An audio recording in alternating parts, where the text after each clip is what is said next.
വിദ്യാഭ്യാസ മേഖലയ്ക്ക് ഒരുപാട് ഊന്നൽ നൽകിയതായിട്ടാണ് ഞാൻ മനസ്സിലാക്കുന്നത്. ആ മേഖലയെ പ്രതികരിക്കുന്നത് ഡോക്ടർ മീന, ക്വിക്കായിട്ട്, നമുക്ക് സമയക്കുറവുണ്ട്, അതിനുശേഷം മറ്റുള്ളവരുടെ ചോദ്യങ്ങൾ എടുത്ത ശേഷം ഡോക്ടർ ഐസക്കിന് പ്രതികരിക്കാം. പറയൂ. ഒത്തിരി ആശിക്കാൻ വകുപ്പുള്ള കുറെ കാര്യങ്ങളിലെങ്കിലും നമുക്ക് ഹോപ്പ്ഫുൾ ആയിട്ടുള്ളൊരു ബഡ്ജറ്റാണിത്. പക്ഷേ 10 എത്ര മാർക്ക് കൊടുക്കും ഡോക്ടർ ഐസക്കിന്? 8. പക്ഷെ ഒരു കാര്യമുണ്ട്, അതിനകത്തൊരു കണ്ടീഷനുണ്ട്. കുറച്ച് വേഗമാണ് കുറെ ക്ലോസസ്, അതായത് ഉപാധികളോടെയാണ്. 2 കുറഞ്ഞു. അതായത് ഇന്ന് ഹയർ എഡ്യൂക്കേഷൻ ഇന്ത്യയിൽ ഒരു ക്രൈസിസിലാണ്, ഒരു വലിയ ക്രൈസിസിലാണ്. നമ്മുടെ പൊതുവിദ്യാഭ്യാസം, എസ്പെഷ്യലി ഹയർ എഡ്യൂക്കേഷനിലെ യൂണിവേഴ്സിറ്റീസ് ഒരു വലിയ ക്രൈസിസ് നേരിടുന്നുണ്ട്. പബ്ലിക് യൂണിവേഴ്സിറ്റീസിനെ തകർക്കുക എന്നുള്ളൊരു അജണ്ടയോടെ തന്നെ മുമ്പോട്ട് പോകുന്ന പല നയങ്ങളും വരികയാണ്. റിസർച്ച് അടുത്ത 3-4 വർഷത്തിനകം ഇവിടെ ഒരു സ്റ്റാൻഡ് സ്റ്റില്ലിൽ എത്തും എന്നുള്ളതിന് യാതൊരു തർക്കവുമില്ല. പ്രൈവറ്റ് യൂണിവേഴ്സിറ്റീസിൽ പോയി റിസർച്ച് ചെയ്യേണ്ട അവസ്ഥ ഇവിടുത്തെ കുട്ടികൾക്ക് ഉണ്ടായിക്കൊണ്ടിരിക്കുകയാണ് ഇപ്പം തന്നെ. അപ്പോൾ ഇതിൽ ക്വാളിറ്റി എൻഹാൻസ്മെൻറ്റ് എന്ന് പറയുമ്പോൾ കോൺക്രീറ്റ് ആയിട്ട്, ഇപ്പം സേ ഫോർ എക്സാമ്പിൾ ഈ ഫോൺ ഡിജിറ്റൽ ഡിവൈഡ് ഓവർകം ചെയ്യാൻ ഒരു വലിയ സ്റ്റെപ്പാണ് ഞാനതിൽ കാണുന്നത്. കാരണം എൻ്റെ ക്ലാസ്സിൽ ഒരേ സമയം ലെക്ചർ കഴിഞ്ഞാൽ യെയിലിലെ ഹാർവർഡിലെയൊക്കെ ലെക്ചേഴ്സ് ആക്സസ് ചെയ്യാൻ പറ്റുന്ന കെൽപ്പുള്ള കുട്ടികൾ ഇരിക്കെ തന്നെ പുസ്തകം വാങ്ങിക്കാൻ കഴിവില്ലാത്ത കുട്ടികളുണ്ട്. അപ്പോൾ ഈ ഒരു ഡിവൈഡ്, വലിയൊരു ഡിജിറ്റൽ ഡിവൈഡ് ഒരു പരിധിവരെ ഈ ബഡ്ജറ്റ് കുറയ്ക്കും എന്ന് എനിക്ക് തോന്നുന്നു. പക്ഷേ അതിൻ്റെ ഇൻഫ്രാസ്ട്രക്ചർ, അതിൻ്റെ യൂസർ എൻഡിലുള്ള ഇൻഫ്രാസ്ട്രക്ചർ എങ്ങനെയാണ് എന്ന് ഡോക്ടർ ഐസക് ഒന്ന് പറഞ്ഞിരുന്നെങ്കിൽ. ഡോക്ടർ ഐസക് അങ്ങോട്ട് വരാം, പക്ഷേ നമുക്ക് ക്വിക്കായിട്ട് ഒന്ന് ചോദ്യങ്ങൾ എടുത്തിട്ട് പോകാം, അല്ലെങ്കിൽ നമ്മുടെ സമയക്കുറവുള്ളതുകൊണ്ട് will come back to that question. Najeeb, സന്തുഷ്ടനാണോ? തീർച്ചയായിട്ടും. You are happy with the budget? Absolutely happy with the. ഞാൻ മന്ത്രിയായ നാൾ മുതലേ രാജീവ് ചോദിക്കുന്നതാണ് എങ്ങനെയെങ്കിലും ആ നികുതി ലക്ഷറി ടാക്സ് കളയണം. പോയി എന്നെ ഒരു 10-15 വർഷത്തെ കേരളവുമായി ബന്ധപ്പെട്ട, കേരളത്തിൽ കാലുകുത്തി അന്ന് മുതൽ ഇത്രയും അസംതൃപ്തനായിട്ടുള്ള ഒരു ഓണ്ടർപ്രണറെ ഞാൻ കണ്ടിട്ടില്ല. പക്ഷെ ഇത്രയും സന്തോഷവാനായ ഒരു നജീബിനെ ആദ്യമായിട്ടാണ് ടൂറിസം രംഗത്ത് ഡോക്ടർ തോമസ് ഐസക് എല്ലാ വർഷവും പോസിറ്റീവായിട്ടുള്ള സ്റ്റെപ്സ് എടുത്തിട്ടുള്ളത്. ചില കുറവുകളൊക്കെ ചില സമയങ്ങളിൽ ഉണ്ടായിട്ടുണ്ട്, പക്ഷേ ഇക്കുറി നല്ല രീതിയിൽ ഡെസ്റ്റിനേഷൻ ഇംപ്രൂവ്മെന്റ് നമ്മുടെ വലിയ ആവശ്യമായിരുന്നു. മാർക്കറ്റിംഗിന്റെ ഇംപ്രൂവ്മെന്റ്, എക്സ്ട്രാ മണി വേണമെന്ന് പറഞ്ഞു. അതെല്ലാം ഒറ്റ കാര്യമേ ഉള്ളൂ. ഇനി എന്തോ പ്രതീക്ഷിക്കുന്നുണ്ടല്ലോ? അല്ല, പ്രതീക്ഷിക്കുന്ന ഒരു കാര്യം പറയാം. പ്രതീക്ഷിക്കുന്ന ഒരു കാര്യം എന്ന് പറഞ്ഞാലേ, നമ്മളൊരു ഈ LDF പ്രകടന പത്രികയിൽ ഒരു 4 ലക്ഷം പേർക്ക് തൊഴിൽ മേഖല പറഞ്ഞിട്ടുണ്ട്, തൊഴിൽ നൽകുമെന്ന് പറയുന്നുണ്ട്. ഞാൻ ഉദ്ദേശിച്ചതല്ല, പ്രതീക്ഷിക്കുന്ന കാര്യം.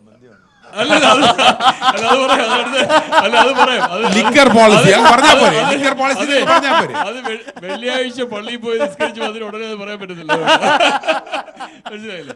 ആ മേഖല പറയാം. പക്ഷേ പിന്നെ ധനകാര്യമന്ത്രി പറഞ്ഞൊരു കാര്യം, ഈസ് ഓഫ് ഡൂയിങ് ബിസിനസ്, ഈ ഇംപ്രൂവ്മെന്റ് ഓഫ് ബഡ്ജറ്റ്സ് എല്ലാം പറഞ്ഞതിന് ശേഷം അദ്ദേഹം പറഞ്ഞൊരു കാര്യമാണ്, ചീഫ് സെക്രട്ടറിയുടെ അധ്യക്ഷതയിൽ ഒരു കമ്മിറ്റി ഉണ്ടാകും. കാര്യം ഞാനത് പറയാൻ കാരണം ഇൻവെസ്റ്റ്മെന്റ്സ് ഉണ്ടാകണം. എംപ്ലോയ്മെന്റ് ജനറേഷൻ വേണമെന്നുണ്ടെങ്കിൽ പ്രൈവറ്റ് മേഖലയിൽ ഇൻവെസ്റ്റ്മെന്റ്സ് ഉണ്ടാകണം. ടൂറിസം മേഖലയിൽ ഇഷ്ടംപോലെ ഇൻവെസ്റ്റ്മെന്റുള്ള സാധ്യതകൾ കേരളത്തിലുണ്ട്. പക്ഷേ ഈസ് ഓഫ് ഡൂയിങ് ബിസിനസ് അദ്ദേഹം പറഞ്ഞതിനകത്ത് വ്യക്തമായ നിർദ്ദേശം ആയില്ല. കാരണം എന്ന് പറഞ്ഞാൽ ചീഫ് സെക്രട്ടറി അത് ഇപ്പോഴും ഒരു കമ്മിറ്റി ഉണ്ട്, പക്ഷേ ആ കമ്മിറ്റി ഇഫക്റ്റീവ് അല്ല. ടൈം ബൗണ്ട് ആയിട്ട് പറയണം. ടൈം ബൗണ്ട് ആയിട്ട് ലൈസൻസസും ഉണ്ടായാൽ മാത്രമേ ഈസ് ഓഫ് ഡൂയിങ് ബിസിനസ് വരൂ. ഐ അക്സെപ്റ്റ് ദാറ്റ്, പ്രധാനം. പക്ഷേ ഐ ഹാവ് എ ക്രിറ്റിസിസം. നമ്മൾ ഡെസ്റ്റിനേഷൻ ഡെവലപ്മെന്റ് ഒക്കെ, എന്ത് ഡെസ്റ്റിനേഷൻ ഡെവലപ്മെന്റ്? അവിടെ ഇൻവെസ്റ്റ് ചെയ്യാൻ താല്പര്യമുള്ള നിങ്ങൾക്ക് അവിടെ എന്ത് വേണം? സ്ട്രക്ചർ എന്ന് പറയേണ്ടതാണ്. ബട്ട് ഞാൻ പ്രതീക്ഷിച്ചത് എവിടെയെങ്കിലുമൊക്കെ ഒരു 10-20 അല്ലെങ്കിൽ 5-10 എന്റർപ്രണേഴ്സ് കൂടി ചേർന്ന് ഈ ഡെസ്റ്റിനേഷൻ വികസിപ്പിക്കാൻ ഇന്ന സൗകര്യങ്ങൾ ഉണ്ടാവണം. ഇതുണ്ടെങ്കിൽ ഇൻവെസ്റ്റ്മെന്റ് വരും. അന്ന് കിഫ്ബിന്ന് ഈ പണം ഉണ്ടാക്കൂ. That initiative is not.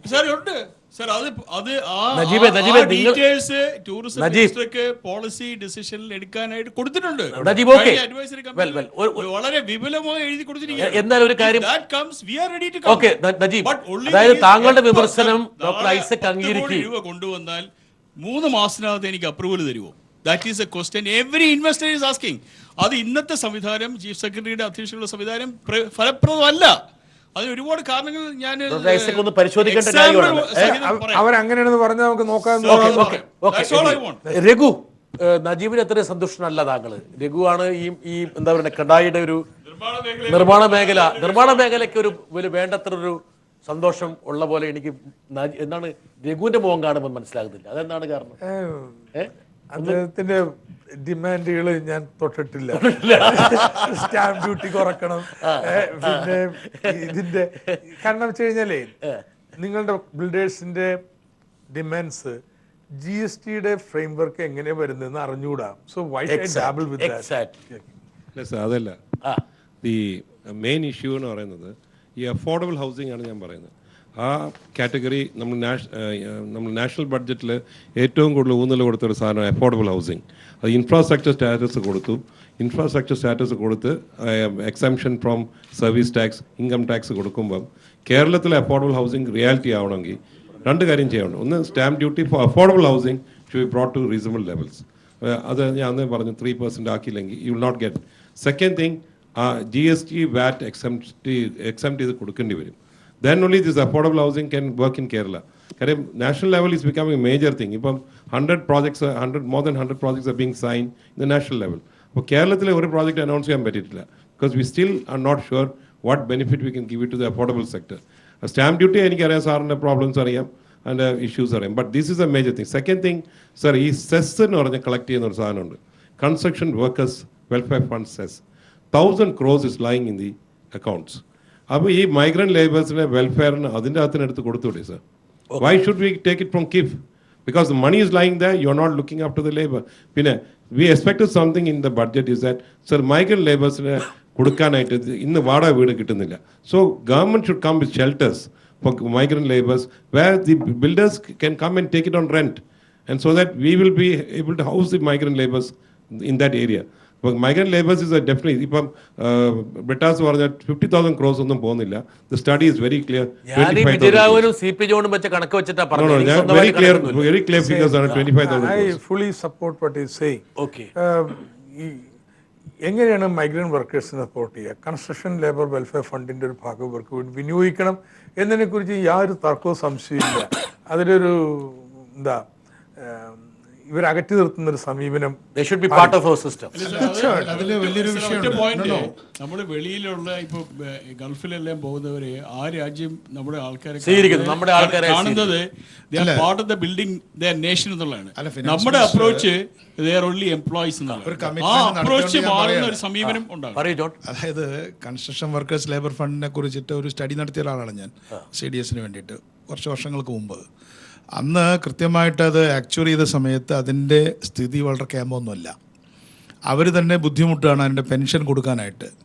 അപ്പോൾ അവിടെ നിന്നല്ല ഈ നമ്മുടെ അന്യസംസ്ഥാന തൊഴിലാളിക്ക് കൊടുക്കാൻ കഴിയുക.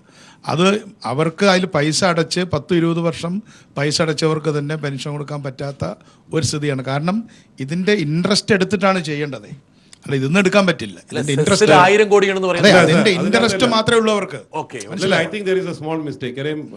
CP John പറയുന്നതിനകത്ത് ഈ കൺസ്ട്രക്ഷൻ വർക്കേഴ്സ് എൻറോൾ ചെയ്തിരിക്കുന്ന ആരും കൺസ്ട്രക്ഷൻ വർക്കേഴ്സ് അല്ല. That's a different point. 100% No, that's a different point.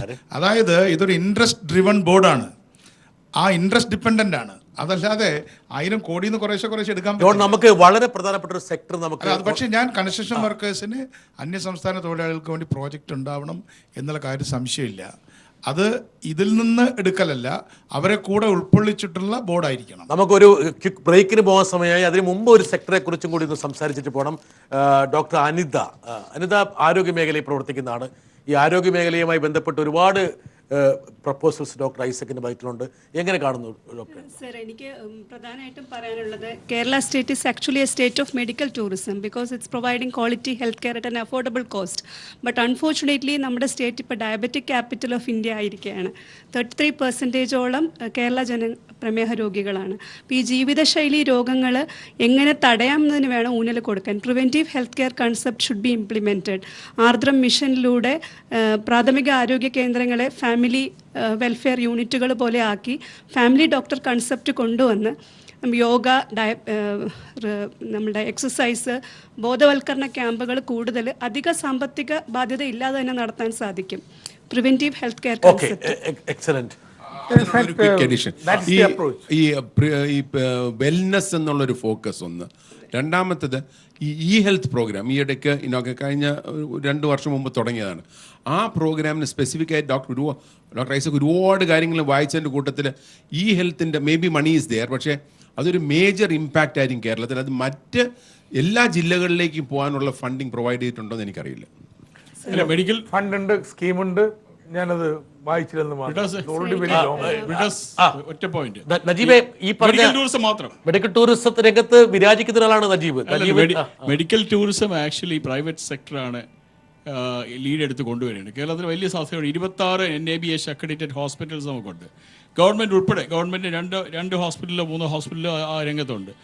അത് പക്ഷേ ഒൺലി തിങ് ഈസ് ആരോഗ്യ ഡിപ്പാർട്ട്മെൻറ്റും ഇൻട്രസ്റ്റ് എടുക്കുന്നത്, ടൂറിസം ഡിപ്പാർട്ട്മെൻറ്റ് എടുക്കുന്നത്. പക്ഷേ ടൂറിസം ഡിപ്പാർട്ട്മെൻറ്റ് ഇപ്പോൾ ഞങ്ങൾ KTM മോഡലിൽ ഈ ഹോസ്പിറ്റൽസിനെല്ലാം ഉദ്ദേശിച്ച് ഒരു സൊസൈറ്റി ഉണ്ടാക്കി ടൂറിസത്ത് പറഞ്ഞിരിക്കുകയാണ്. Please take the lead and we will promote. Doctor Isaac, എല്ലാ ആൾക്കാർക്കും വേണ്ടിയുള്ള സപ്പോർട്ട് ഗവൺമെന്റ്. ഡോക്ടർ അനിത പറഞ്ഞതിനോട് എല്ലാ ആൾക്കാർക്കും പ്രഷർ, എന്താണ് രക്തസമ്മർദ്ദം, ഷുഗർ, അതുപോലെ കൊളസ്ട്രോൾ, ഇവർക്കെല്ലാം സൗജന്യമായി താങ്കൾ മരുന്ന് കൊടുക്കാൻ തീരുമാനിച്ചു.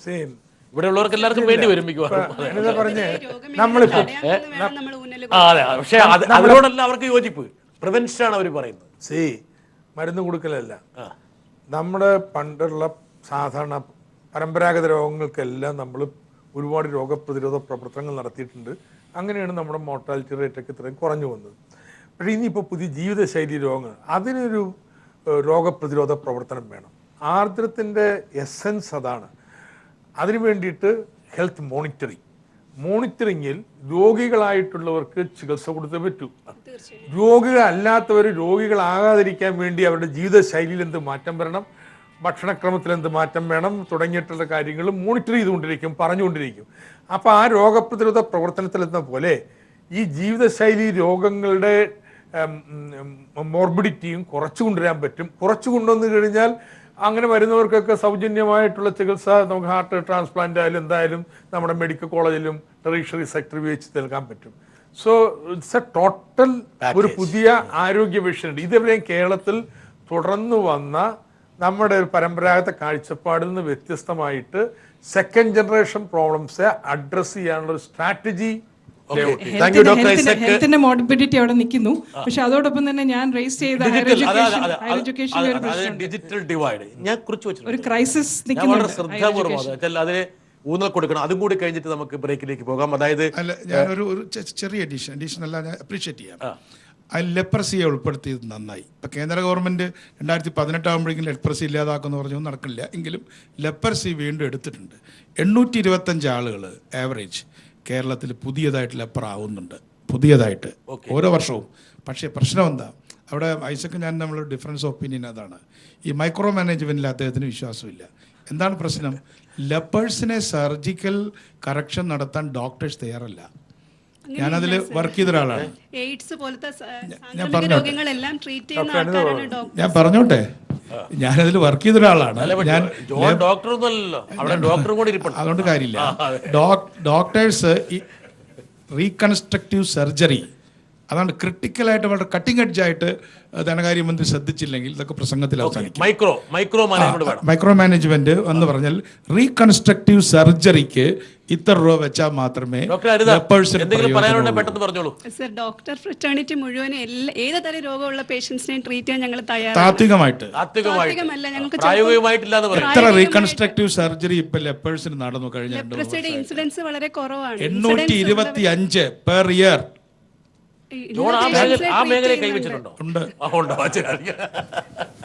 രോഗമുള്ളവരെ നമ്മൾ ബാബു മാത്രമല്ല, അത് എനിക്ക് പേടിയതാണ്. ഡോക്ടർ മീനയുടെ ഒരു ചോദ്യം ഉണ്ടായിരുന്നു. അതായത് ഡിജിറ്റൽ ഡിവൈഡ്, അതായത് ഹയർ എഡ്യൂക്കേഷനിൽ ഉണ്ടാകുന്ന പ്രശ്നങ്ങൾ, പ്രതിസന്ധികൾ, അവിടെയുള്ള ഡിജിറ്റൽ ഡിവൈഡ്, ആ പ്രശ്നത്തെക്കുറിച്ച് താങ്കൾ ബോധവാനാണോ?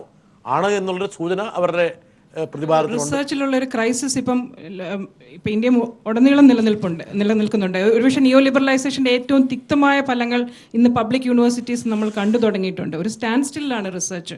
അപ്പോൾ ഇവിടെയാണ് എക്സലൻസ് നമ്മൾ എങ്ങനെ മെയിൻറ്റെയിൻ ചെയ്യണം. സ്റ്റേറ്റ് യൂണിവേഴ്സിറ്റീസിന് എന്ത് തരം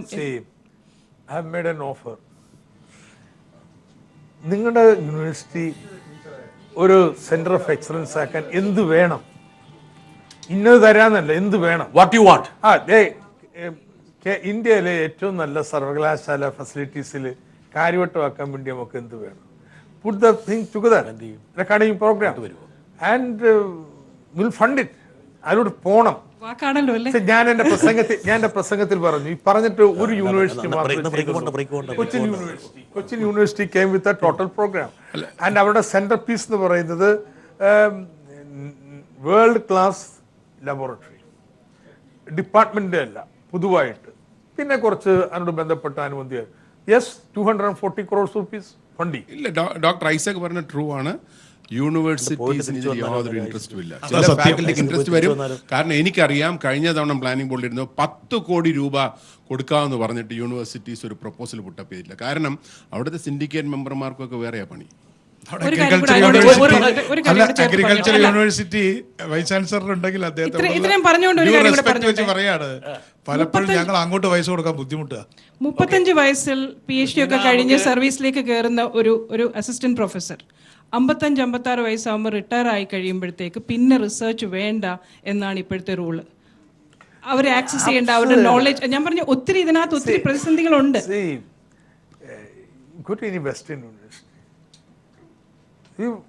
അവിടുത്തെ പ്രൊഫസർ എമിരിറ്റസുമാരും ബാക്കിയുള്ളവരും ഒക്കെ എത്ര പ്രായമുള്ളവരാണ്. 55-90 വയസ്സുള്ളവരുണ്ട്. അവരുടെ കൺട്രിബ്യൂഷൻ എത്രയോ വലുതാണ്. എനിക്കിന്ന് ഒരാളെ ഗൈഡ് ചെയ്യാൻ പറ്റില്ല കേരള യൂണിവേഴ്സിറ്റിയിലോ ഇവിടുത്തെ ഒറ്റ യൂണിവേഴ്സിറ്റിയിലോ. കാരണം വെച്ച് കഴിഞ്ഞാൽ ഞാൻ റിട്ടയർ ചെയ്ത് പോയി. Absurd nonsense. നമുക്ക് ക്വിക്കായിട്ട് എനിക്ക് 2-3 ആൾക്കാരോട്, പിന്നെ ജയകുമാർ പ്ലീസ്, നമ്മുടെ സമയം ഇങ്ങനെ പോയിക്കൊണ്ടിരിക്കുകയാണ്. നമുക്ക് ജയകുമാർ ഒന്ന്, വളരെ വേണ്ടപ്പെട്ട എൻ്റെ സുഹൃത്തും കൂടിയാണ്. ജയകുമാർ പറയും, നമുക്ക് ഒരു റൗണ്ട് എടുത്തിട്ട്. എനിക്കൊന്ന് 2 കാര്യങ്ങളുള്ളത്. ഒന്ന്, വളരെ റിമാർക്കബിൾ ആയിട്ടുള്ള 2 സൈഡിലുള്ള ഒരു ഡെവലപ്മെന്റും നീഡ്സിനെയും ഐസക് വളരെ മനോഹരമായിട്ട് ബാലൻസ് ചെയ്യാൻ ശ്രമിച്ചിട്ടുണ്ട്. പക്ഷെ എനിക്ക് തോന്നുന്നു വളരെ മനോഹരമായിട്ട് MT-യിലൂടെയാണ് ബജറ്റ് മുഴുവൻ പോയത്. അപ്പോൾ തിരിച്ച് കേശവദേവൻ്റെ ഒരു റൗഡിയിൽ പറയുന്നുണ്ട്, ഈ ജീവിതം ഒരു നൈഫ് എഡ്ജിലൂടെയുള്ള ഒരു പോക്കാണെങ്കിൽ അത് മനസ്സ് തെറ്റിയാൽ ശ്രദ്ധ പതറിയാൽ എന്നുള്ളൊരു ചോദ്യമുണ്ട്. അപ്പോൾ അതിൽ ഒരു വലിയ കൺസേൺ ഉള്ളത്, ഈ നമ്മുടെ ആദ്യത്തെ ജനകീയാസൂത്രണം തൊട്ട് ഇങ്ങോട്ട് വളരെ പീപ്പിൾ ഓറിയൻറ്റഡ് ആയിട്ട് നമ്മൾ മുന്നോട്ട് പോകുമ്പോൾ അന്ന് ഉണ്ടായിരുന്ന ഒരു കൺസേൺ ഉള്ളത്, ഏത് ഡെവലപ്മെൻറ്റ് ആക്ടിവിറ്റീസിനും നമുക്കൊരു എൻവയൺമെൻറ്റ് ഇമ്പാക്ട് അസസ്മെൻറ്റ് ഒരു കീൻ സാധനമായിട്ട് കൊണ്ടുവന്നിരുന്നു. അപ്പോൾ നമുക്കിപ്പോൾ 2ാം ഇതിലേക്ക് പോകുമ്പോൾ കുറേയും കൂടി എൻവയൺമെൻറ്റ് കൺസേൺസ് നമ്മൾ എങ്ങനെയാണ് കാരണം ഇതിൽ ഒരുപാട് ഡെവലപ്മെൻറ്റ് പ്രപ്പോസൽസ് താങ്കൾ മുന്നോട്ട് വെച്ചിട്ടുണ്ട്. അത് വളരെ ആവശ്യമുള്ളതാണ്. പക്ഷേ അതിൻ്റെ ഇമ്പാക്റ്റിനെ മിനിമൈസ് ചെയ്യാനായിട്ടുള്ള സ്ട്രക്ചേഴ്സ് എന്തായിരിക്കും? ഒരു കൺവെൻഷണൽ EIA കുറിച്ചല്ല ഞാൻ പറയുന്നത്, എങ്ങനെയായിരിക്കാം കുറച്ചുകൂടെ ഈസ് ഓഫ് ബിസിനസ് നിർത്തിക്കൊണ്ട് ഒരു സാധനം കൊണ്ട് നമുക്ക് ഒന്നിച്ചെടുക്കേണ്ടി വരും. നമ്മുടെ സമയക്കുറവുണ്ട്. ജയൻ അങ്ങോട്ട് വരാം. ബിന്നി, എങ്ങനെയുണ്ട് പിന്നെ വ്യാപാരി മേഖലയിൽ സംബന്ധിച്ചുള്ള? വ്യാപാരി മേഖലയിൽ വലിയ സന്തോഷം പ്രതീക്ഷയും ഉയർത്തുന്നതാണ് GST കടന്നു വരുന്നത്. സമയം നീണ്ടുപോയി എന്നുള്ളതാണ് അതിൽ ദുഃഖകരമായ ഒരു കാര്യം. ഏത് നീണ്ടുപോയി? സമയം April 1 മുതൽ നടപ്പാക്കാമെന്ന് പറഞ്ഞ കേന്ദ്ര ഗവൺമെൻറ്റിൻ്റെ ചില ഇടപെടൽ കൂടെ ഇപ്പോൾ ജൂണിലേക്ക് മാറ്റിവെച്ചിരിക്കുക. അത് വന്നാൽ മാത്രമേ ശരിക്കും പറഞ്ഞാൽ ബഡ്ജറ്റ് പൂർണ്ണമായും തന്നെ അവതരിപ്പിക്കാനും അതിനുള്ള കാര്യങ്ങളും നമുക്ക് മനസ്സിലാക്കാൻ സാധിക്കുള്ളൂ. അപ്പോൾ അത് ഇല്ലാത്തൊരു കുറവ് ഇപ്പോൾ സംഭവിച്ചിട്ടുണ്ട്. പക്ഷേ നമുക്കിപ്പോൾ ഈ ആംനസ്റ്റി സ്കീം ഇപ്പോൾ നടപ്പാക്കാൻ തീരുമാനിച്ചിട്ടുണ്ട്. അത് നമുക്ക് പ്രതീക്ഷിക്കാത്ത രീതിയിൽ ഏതാണ്ട് ഒരു 7000-ഓളം കോടി രൂപ പല അപ്പീലുകളായി കെട്ടിക്കിടക്കുക, 3500 കേസുകളായിട്ട്. അത് മേഖലയ്ക്ക് വലിയ ഗുണം ചെയ്യും. നമുക്ക് പ്രതീക്ഷിക്കാത്ത ഒരു 1500-ഉം 1750 കോടിക്കുള്ളിൽ നമുക്ക് December 31 വരെ ആ പൈസ നമുക്ക് അറിയാത്ത പോലെ വരാൻ സാധിക്കും. അതിനെ പ്രതീക്ഷിച്ച് വളരെ ഉണ്ട്. പക്ഷേ അതിനൊരു കാര്യമുള്ളത്, അതിനൊരു മോണിറ്ററിങ് സംവിധാനം വേണം. അതിന് മന്ത്ലി പല ഉദ്യോഗസ്ഥന്മാരും അതിനോടും താല്പര്യം കാണിക്കാറുണ്ട്. അത് നമുക്ക് അത് അവസാനിപ്പിച്ചാൽ മാത്രമേ അടുത്ത ജൂൺ മുതൽ GST വരുമ്പോൾ അത് ബാക്കി മേഖലകൾ കൂടി അതിൽ ഉൾപ്പെടുത്തി പോകാൻ പറ്റുള്ളൂ. അതുവരെയുള്ള മുഴുവൻ കാര്യങ്ങൾ അവസാനിപ്പിക്കാൻ GST വരുന്നതിന് മുമ്പ് തന്നെ ഈ ആംനസ്റ്റി. നമ്മുടെ കൂടെ ട്രാൻസ്ജെൻഡർ മേഖലയിൽ പ്രവർത്തിക്കുന്ന ശീതലുണ്ട്. ശീതൽ, എങ്ങനെ കാണുന്നു ശീതലിനെ? കഴിഞ്ഞ വർഷത്തെ ബഡ്ജറ്റിലാണ് 10 കോടി രൂപ വകയിരുത്തിയത്. പക്ഷേ അതിൽ സോഷ്യൽ ജസ്റ്റിസ് ഡിപ്പാർട്ട്മെൻറ്റുമായി നമ്മൾ ഇടപെട്ടപ്പോൾ അവർ പറഞ്ഞത് ആ 10 കോടിയിൽ ബാക്കി ഇനി 2 കോടി രൂപയുള്ളൂ, ബാക്കിയെല്ലാം വകമാറ്റി ചെലവഴിച്ചു എന്നാണ് പറഞ്ഞിട്ടുള്ളത്. പാർശ്വവൽക്കരണം നടക്കപ്പെടുന്ന വിഭാഗങ്ങൾക്ക് വേണ്ടി ചെലവഴിച്ചു എന്നാണ് പറഞ്ഞത്. പാർശ്വവൽക്കരിക്കപ്പെടുന്ന മറ്റു വിഭാഗങ്ങൾക്ക് വേണ്ടി ചെലവഴിച്ചു എന്നാണ് പറഞ്ഞത്. അപ്പം നമുക്ക് ഇപ്പോൾ സ്ഥിതിയായിട്ട് വേണ്ടത് നമുക്ക് ഒരു ID കാർഡ് അങ്ങനെയുള്ള കാര്യങ്ങളൊന്നും തന്നെ തയ്യാറാക്കാനുള്ളൊരു നിലപാട് ഇപ്പോഴും ജില്ലാ തലത്തിലുള്ളൊരു സാധ്യതകൾ ഉണ്ടാവുന്നില്ലെന്ന് തന്നെയാണ്. അപ്പോൾ അപ്പോൾ ആ രീതിയിലേക്ക് നോക്കുമ്പോൾ വിദ്യാഭ്യാസത്തിലും തൊഴിലിലൊക്കെ തന്നെ പ്രാതിനിധ്യം. ഇപ്പം നമ്മൾ സുരക്ഷ എന്ന് പറയുമ്പോൾ പലപ്പോഴും വുമൻസ് പ്രൊട്ടക്ഷനെയാണ് ഹൈലൈറ്റ് ചെയ്യുന്നത്. അപ്പോൾ ട്രാൻസ് പ്രൊട്ടക്ഷനെ കുറിച്ച് അതിൽ ഇൻക്ലൂഡ് ചെയ്യണം. വിദ്യാഭ്യാസത്തിൽ LGBTQ ഇൻക്ലൂഡ് ചെയ്യണം. ഇപ്പോൾ പ്ലാനിംഗ് ബോർഡിലെ ഡ്രാഫ്റ്റ് കമ്മിറ്റിയിൽ LGBTQ ഇൻക്ലൂഡ് ചെയ്തു. അതല്ലാതെ വിദ്യാഭ്യാസത്തിൽ വേണം. തൊഴിലിടങ്ങളിൽ മെട്രോയിൽ 23 പേര് പഠിക്കുന്നു അല്ലാതെ അത് ഇനി എങ്ങനെയാണ് അവർ തൊഴിലിലേക്ക് തൊഴിൽ സംവരണം ഉണ്ടല്ലോ മെട്രോ മെട്രോ സമരണവുമായി ബന്ധപ്പെട്ടിട്ടല്ല, അത് KMRL MD ഇനിഷ്യേറ്റീവ് എടുത്തിട്ടുള്ള ഒരു പ്രോഗ്രാമാണ്. പക്ഷെ അതിലേക്ക് വരുമ്പോൾ നമ്മൾ വിദ്യാഭ്യാസം, തൊഴിൽ, നിയമങ്ങൾ അത്തരം രീതിയിലേക്കും കൂടി നമ്മുടെ ഒരു സാധ്യത കണക്ക് അങ്ങോട്ട് വരാൻ നമുക്ക് ഡോക്ടർ ഐസക് നമ്മളെല്ലാം കൂടെ സമഗ്രമായിട്ട് കേട്ടിട്ട് ഞാനത് അന്വേഷിക്കാം തീർച്ചയായിട്ടും. കാരണം ഇപ്പൊ ഞാൻ പറ്റുന്നു എന്നുള്ളത്. ഞാനൊരു ആക്ടിവിസ്റ്റ് ആണ്, പക്ഷെ എനിക്ക് പോലും ഒരു ID കാർഡ് തരാൻ അവിടുത്തെ ജില്ലാ തലത്തിലുള്ള ഓഫീസേഴ്സ് അംഗീകരിക്കുന്നില്ല. അവര് ഞാൻ ഇപ്പൊ ഒരു പ്രോമിസ് നടത്തുന്നത്, we will have a workshop where you senior activist will be called. അവിടെ ഈ 10 കോടിയുടെ അടിസ്ഥാനത്തിൽ ഒരു പ്രോഗ്രാം ഉണ്ടാക്കാം, ആ പ്രോഗ്രാമിന് അംഗീകാരം കൊടുക്കാം, അത് നിങ്ങളുടെ സഹകരണത്തോടെ നടപ്പാക്കാം. ഒരു അഷുറൻസ് ആണ്. ശീതൽ നമുക്ക് പെട്ടെന്ന് ഓടിപ്പിടിക്കണം, കാരണം സമയത്തിന് കുറവുകൊണ്ടാണ്. ഷിബു എങ്ങനെ കാണുന്നു? ഷിബു, ഡിമോണിറ്റൈസേഷന് ശേഷം ബഹുമാനപ്പെട്ട മിനിസ്റ്റർ പറഞ്ഞ പോലെ ഡിമാൻഡ്, ഇൻവെസ്റ്റ്മെൻറ്റ്, എക്സ്പോർട്ട് എല്ലാം കുറഞ്ഞിരിക്കുകയാണ്. Kerala chamber of commerce and industry ഈ ബഡ്ജറ്റിനെ വളരെ നല്ല രീതിയിൽ സ്വാഗതം ചെയ്യുകയാണ്. ഈ ബഡ്ജറ്റിലെ എല്ലാ കാര്യങ്ങളും നടപ്പാകണമെന്ന് ആത്മാർത്ഥമായിട്ട് ആഗ്രഹിക്കുന്നു. എത്ര മാർക്ക് കൊടുക്കും ഷിബു? 10-ൽ ഒരു 7 മാർക്ക് കൊടുക്കാം. 7 മാർക്ക്? നീനെ 8 കൊടുത്തു കേട്ടോ. അല്ല, അതിനകത്ത് ചില കാര്യങ്ങളുണ്ട്. ഞാൻ എന്തുകൊണ്ടാണ് അങ്ങനെ ഒറ്റ വാചകത്തിൽ പറയുകയാണെങ്കിൽ ഏതാണ് താങ്കളുടെ തടസ്സം? എനിക്ക് എഡ്യൂക്കേഷൻ്റെ വേണ്ടി ഒരുപാട് പൈസ ചെലവാക്കിയിട്ടുണ്ട്. അതിനകത്ത് എനിക്ക് വേറൊരു അഭിപ്രായമുണ്ട്. കാര്യം ഒരുപാട് ചിലവാകുന്നുണ്ട്, പക്ഷേ വേറൊരു രീതിയിലൊരു സിസ്റ്റം കൊണ്ടുവരാമെങ്കിൽ നല്ലതായിരുന്നു. കാര്യം എല്ലാവർക്കും ഈ ഗവൺമെൻറ് എയ്ഡ് വേണമെന്നുണ്ടെങ്കിൽ ഒരു ഗവൺമെൻറ് സ്കൂളിൽ 2 വർഷമെങ്കിലും പഠിച്ചിരിക്കണമെന്നുള്ള റൂൾ കൊണ്ടുവന്നാൽ നന്നായിരുന്നു. അപ്പോൾ ഇത്രയും പൈസ ചിലവാകത്തില്ല. 2 വർഷം ഗവൺമെൻറ് സ്കൂളിൽ പഠിച്ചിരിക്കണം എന്നുള്ളൊരു റൂള് വളരെ ആരോഗ്യകരമായ സജഷനാണ്. നമുക്ക് ഇത് സംബന്ധിച്ച് ഒരു ക്രിട്ടിക്കൽ വ്യൂ, ബജറ്റ് സംബന്ധിച്ചൊരു ക്രിട്ടിക്കൽ വ്യൂ, ഒരു പത്രക്കാരൻ്റെ വ്യൂ ഇല്ലെങ്കിൽ ഒരു ബജറ്റിനെ കുറിച്ചുള്ള ഒരു വ്യൂ പൂർണ്ണമാവുന്നില്ല. എനിക്ക് ഒരു കാര്യം കൂടെ പറയാനുണ്ട്. ഒന്നുകൂടെ, നമ്മുടെ ഈ കിഫ്ബി അത് നല്ലൊരു പ്രോജക്റ്റാണ്. വളരെ ഞാൻ ഇന്ത്യയിൽ ഇത് എവിടെയെങ്കിലും ഉണ്ടോ എന്നും എനിക്കറിയത്തില്ല, ഫോറിനിലും ഞാൻ അങ്ങനെ കേട്ടിട്ടില്ല. പക്ഷേ ആ നല്ല പ്രോജക്റ്റാണ്, അത് നമ്മളിവിടെ നടപ്പാക്കിയിട്ടുണ്ട്. ഇത് നല്ല രീതിയിൽ അത് നടപ്പാക്കണമെന്നും വേറൊരു സ്റ്റേറ്റ് ഇത് ഹൈജാക്ക് ചെയ്തോട്ട് പോയി നല്ലതായിട്ട് നടത്തി നമ്മളെ മുമ്പിൽ കാണിച്ചു തരാനുള്ള അവസരം ഉണ്ടാക്കരുത്. ശ്രീജൻ, ക്വിക്കായിട്ടൊരു വാചകത്തിൽ. ശ്രീജൻ, നമ്മുടെ സമയത്തിന്റെ കുറവുകൊണ്ടാണ്, അതല്ലെങ്കിൽ ഒരുപാട് പേര് നമ്മൾ ഡിബേറ്റ് ചെയ്യേണ്ടതാണ്. പറയൂ ശ്രീജൻ. അതായത് ഞാനിത് കേട്ടപ്പോൾ ഇപ്പോൾ ആരോഗ്യം, നമ്മുടെ ആശുപത്രികൾ നന്നാക്കാനും സ്കൂൾ നന്നാക്കാനും ഒക്കെ ഒത്തിരി ഫോക്കസ് കൊടുത്തിട്ടുള്ള ബജറ്റാണ്. ശരിക്കും 57-ലെ ധനകാര്യമന്ത്രിയുടെ ഫോക്കസും അത് തന്നെ ആയിരുന്നില്ല. ഈ 60 വർഷം കൊണ്ട് അപ്പോൾ നമ്മുടെ ഒരു പരാജയമല്ലേ സത്യത്തിൽ. ഇന്നും നമ്മൾ പ്രാഥമിക ആരോഗ്യ കേന്ദ്രം നന്നാക്കാൻ വേണ്ടി ശ്രമിക്കുന്നു, സ്കൂൾ നന്നാക്കാൻ ശ്രമിക്കുന്നു. റെസ്പോണ്ട് ചെയ്യാൻ വയ്യ. അത് വിജയിച്ചു അന്നത്തെ ഇടപെടൽ. So new challenges have come. Challenge എന്താ? നിങ്ങളുടെ ലൈഫ് ലോഞ്ചിവിറ്റി വർദ്ധിപ്പിച്ചപ്പോൾ പുതിയ രോഗങ്ങൾ, കാര്യങ്ങൾ, നമ്മുടെ വരുമാനം വർദ്ധിപ്പിച്ചപ്പോൾ അതിൻ്റെ പുതിയ ജീവിതശൈലി രോഗങ്ങൾ, അതിനെ അഡ്രസ്സ് ചെയ്യാൻ ഇന്നത്തെ പ്രാഥമിക ആരോഗ്യ സംവിധാനങ്ങൾ ഒട്ടും പര്യാപ്തമല്ല. വെച്ചാൽ അതിനുള്ള രോഗപ്രതിരോധ പ്രവർത്തനങ്ങൾ അവരുടെ അജണ്ടയിലേ ഇല്ല. സോ പുതിയ ചലഞ്ചസിന് നേരിടാനായിട്ട് നമ്മുടെ ഹെൽത്ത് സിസ്റ്റത്തെ പര്യാപ്തമാക്കാൻ ഒരു വലിയ ജനകീയ ഇടപെടലായിട്ടാണ്. ശില്പ അവസാനത്തെ ഒരാളാണ്, യുവതലമുറയെ ഒറ്റ പോയിന്റ് അതില്ല. അവിടെ പിന്നെ ഒരു ഡൗട്ട് ഉള്ളത്, അപ്പോൾ സ്വകാര്യ മേഖലയെ നമ്മൾ ഇത്രയധികം പ്രോത്സാഹിപ്പിച്ച 2 മേഖലയാണ്, എഡ്യൂക്കേഷൻ, ഹെൽത്തിലും. വീണ്ടും അപ്പം നമ്മൾ പൊതുമേഖലയിലേക്ക് ട്രസ്റ്റ് കൊടുക്കുന്നത് ലോങ് റണ്ണിൽ നല്ലതാണോ?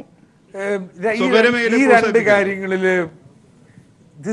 പൊതുമേഖല വലിയൊരു ഹെറിറ്റേജ് ആണ്.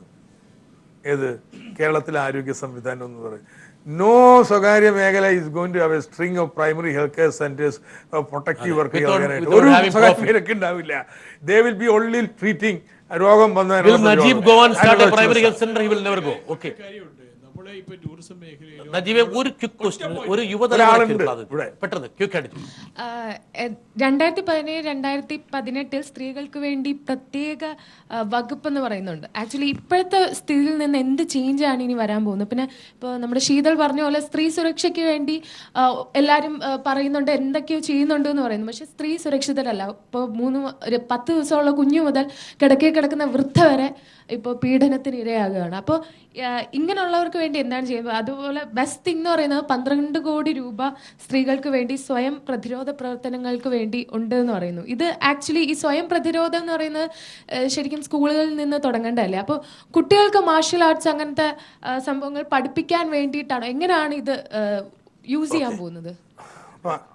നമുക്ക് ജയകുമാറിൻ്റെ ഒരു ചോദ്യത്തിന് മറുപടി പറഞ്ഞിട്ട് അതിലേക്ക് പ്രവേശിക്കാം. അതായത് പരിസ്ഥിതി സംബന്ധമായ അതെ അതായത് ജയന്റെ ക്വസ്റ്റ്യൻ, അതായത് പുതിയ നിങ്ങളുടെ വികസന ഘട്ടം വരുമ്പോൾ പരിസ്ഥിതി കൺസേൺസ് അഡ്രസ് ചെയ്യാൻ വേണ്ടിയിട്ട്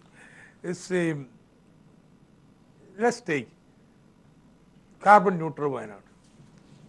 ജയകുമാറിന് അറിയാലോ, മരം നടാൻ പറഞ്ഞു കഴിഞ്ഞാൽ ഇന്നത്തെ കസ്തൂരി രംഗന്റെ പശ്ചാത്തലത്തിൽ വലിയ എതിർപ്പ്, നിങ്ങൾ ഇനിയും മരമാക്കാൻ പോയെന്ന് പറഞ്ഞായിരിക്കും. ബട്ട് ഇന്ന് വരൾച്ചയുടെ പശ്ചാത്തലത്തിൽ എല്ലാവർക്കും ബോധ്യപ്പെടുന്നുണ്ട്. So where do you start? അവിടെ നമ്മുടെ കാപ്പി, വയനാടൻ കാപ്പി ബ്രാൻഡ് ചെയ്യാം. ബ്രാൻഡ് ചെയ്യണമെങ്കിൽ ഷെയ്ഡ് കാപ്പിയായിട്ട് നിർവചിക്കണം. അതിനുവേണ്ടി നമ്മൾ മരം നടുന്നു. ആൻഡ് ഇത് ബ്രാൻഡ് ചെയ്ത് വിൽക്കാൻ വേണ്ടി പാർക്ക് വരുന്നു. സോ നമ്മൾ ഈ രീതിയിൽ അപ്രോച്ച് ചെയ്ത് അവിടെ സാർവത്രികമായ അംഗീകാരം, നോബഡി സസ്പെക്ട്. അപ്പൊ അതിനുള്ളൊരു ബിസിനസ് മോഡൽ എന്താണ്?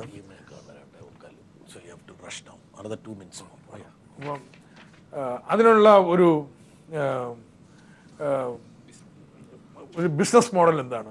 We are experimenting there. കാരണം നമുക്ക് ഇനി പാരിസ്ഥിതിക ഇടപെടലിന് ബോധവൽക്കരണ പ്രവർത്തനങ്ങൾ, ക്യാമ്പയിനൊക്കെ നടക്കട്ടെ. ബട്ട് പ്രായോഗികമായിട്ട് ഇടപെടേണ്ടതിൻ്റെ ഇങ്ങനെയുള്ള പുതിയ രീതികൾ എക്സ്പെരിമെന്റ് ചെയ്യണം. യഥാർത്ഥത്തിൽ ഒരു പഞ്ചായത്ത് നടത്താൻ പോകുന്ന എക്സ്പെരിമെന്റിനെ കുറിച്ച് ഇത്രയും ഒരു പേജ് വർത്താനം പറയേണ്ടതുണ്ടോ എന്നുള്ള സംശയം പലർക്കും തോന്നുന്നു. യെസ് സർ, ജെൻഡറിന്റെ ആദ്യത്തെ എന്താ ചോദിച്ചാൽ, അതായത് സ്ത്രീ സുരക്ഷാ ഡിപ്പാർട്ട്മെന്റ് ഡിപ്പാർട്ട്മെന്റ് വരുന്നതുകൊണ്ട് ഈ ആ ഡിപ്പാർട്ട്മെന്റിന്റെ കീഴിൽ ഈ വിമൻ ഡെവലപ്മെന്റ് പ്രോഗ്രാംസ് വരും. പക്ഷെ അതിന്റെ മേൽനോട്ടം മാത്രമായിരിക്കില്ല. ഇപ്പൊ ഈ ജെൻഡർ സ്റ്റേറ്റ്മെന്റ് വന്നില്ലേ, എല്ലാ ഡിപ്പാർട്ട്മെന്റിലും ഏതെല്ലാം പ്രൊജക്റ്റുകളിൽ നിന്ന് അറിയാലോ, അവയുടെ മോണിറ്റർ ചെയ്യുക. നടത്തിപ്പ് ആ ഡിപ്പാർട്ട്മെന്റ് തന്നെ അത് മോണിറ്റർ ചെയ്യുക, അതിന്റെ ഏകോപിപ്പിക്കുക, അതിന്റെ കോംപ്ലിമെന്ററി ആയിട്ടുള്ള ഇൻവെസ്റ്റ്മെന്റ് വേണ്ടി കൊടുക്കുക തുടങ്ങിയ കാര്യങ്ങൾ ഈ ഡിപ്പാർട്ട്മെന്റ് ആയിരിക്കും ചെയ്യുക. ജോൺ ഒരു മന്ത്രിസഭ ഉപസമിതി മീറ്റിംഗിൽ SHO വരാത്തത് സ്ത്രീകളുടെ സ്റ്റേഷൻ ഹൗസ് ഓഫീസർ ഇല്ല. SHO ഓക്കെ, ബറ്റാലിയൻ ഉണ്ടാക്കിയിട്ട് കാര്യമില്ല, IPS ഉണ്ടാക്കിയിട്ട് കാര്യമില്ല. ഇപ്പൊ തമിഴ്നാട്ടിൽ 500ഓളം പോലീസ് സ്റ്റേഷനുകളിലെ SHOമാര് സ്ത്രീകളാണ്. Suggestion for action. Doctor Isaac, ഇത്രയും സമയം ഒരുപാട് കാര്യങ്ങൾ സംസാരിക്കാനുണ്ടായിരുന്നു, പക്ഷെ അദ്ദേഹത്തിനോട് ലാസ്റ്റ് ക്വസ്റ്റ്യൻ എടുത്തു വെച്ചിട്ടുണ്ട്. ഈ ബജറ്റ് ചോർന്നതിനെ കുറിച്ച് എന്താണ് ഒറ്റ പോയിന്റ് ഉള്ളൂ. ഈ ക്യാപിറ്റൽ സിറ്റി റീജിയൻ ഡെവലപ്മെന്റിന് വേണ്ടി ഫണ്ട് മാറ്റി വെച്ചിട്ടില്ല.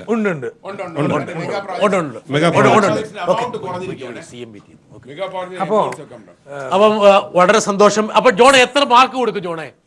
ചോർന്നതിനെ കുറിച്ച് അദ്ദേഹം പറഞ്ഞു കഴിഞ്ഞു, നമ്മൾ വീണ്ടും പറയേണ്ട കാര്യം. അവസാനമായിട്ട് ഒരു ക്വസ്റ്റ്യൻ, ജസ്റ്റ് ഇപ്പൊ നമ്മൾ വുമൺ സുരക്ഷ പറയുമ്പോൾ തന്നെ ഒരു കാര്യം ഉൾപ്പെടുത്താനുള്ളത്, കോളേജസ് ഹോസ്റ്റലുകളുടെ സമയം നമ്മൾ 6 hours നിന്ന് അതൊരു 9 മണിയെങ്കിലും ആക്കി കഴിഞ്ഞാൽ പെൺകുട്ടികൾക്ക് സ്വാതന്ത്ര്യമായിട്ട് ഒന്നും കൂടി അവരുടെ ആ ഒരു മറ്റ് സംസ്ഥാനങ്ങളിൽ 24 hours ആണ് ഹോസ്റ്റൽ സമയം. ആൺകുട്ടികൾക്കും പെൺകുട്ടികൾക്കും ഒരുപോലെ ഒരുമിച്ചിരുന്ന് സംസാരിക്കാനും ഇടപഴകാനും ഒക്കെ ഒരു സംവിധാനമുണ്ട് ഇവിടെ. അതുകൊണ്ടാണ് ട്രാൻസിനെ പോലും ഇത്തരം സംവിധാനങ്ങളിൽ നിന്ന്, വിദ്യാഭ്യാസ സംവിധാനത്തിൽ നിന്ന് മാറ്റി നിർത്തപ്പെടുന്നത്.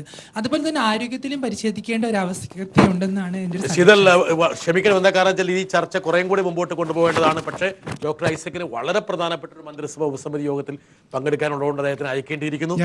അദ്ദേഹത്തിന്റെ അസാനത്തിൽ നിങ്ങൾക്ക് ചർച്ച ചെയ്യണമെങ്കിൽ നമുക്ക് സന്തോഷമുള്ളൂ. പക്ഷെങ്കിൽ അല്ല, അതുകൊണ്ടല്ല, അദ്ദേഹത്തിന് ആ ബജറ്റ് ചോർച്ച സംബന്ധിച്ച് അദ്ദേഹം കൃത്യമായിട്ട് നേരത്തെ തന്നെ പറഞ്ഞിരുന്നു. അതായത് മാധ്യമ പ്രവർത്തകർക്ക് വേണ്ടിയിട്ട് ഉണ്ടാക്കിയ ഒരു എന്താ പറയണ്ടേ ഹൈലൈറ്റ്സ് ഈ ശ്രീധനെ പോലുള്ള ആൾക്കാർ അത് ചോർത്തി കൊടുത്താണ് ഈ ബജറ്റ് ചോർച്ചയിലേക്ക് വഴിവെച്ചത്. വളരെയധികം നന്ദി. ഇത്രയും നേരം ഞങ്ങളുമായിട്ട് സംസാരിച്ചതിന് FM ഓൺ ട്രയലിലൂടെ അവസാനിക്കുന്നു. നന്ദി, നമസ്കാരം.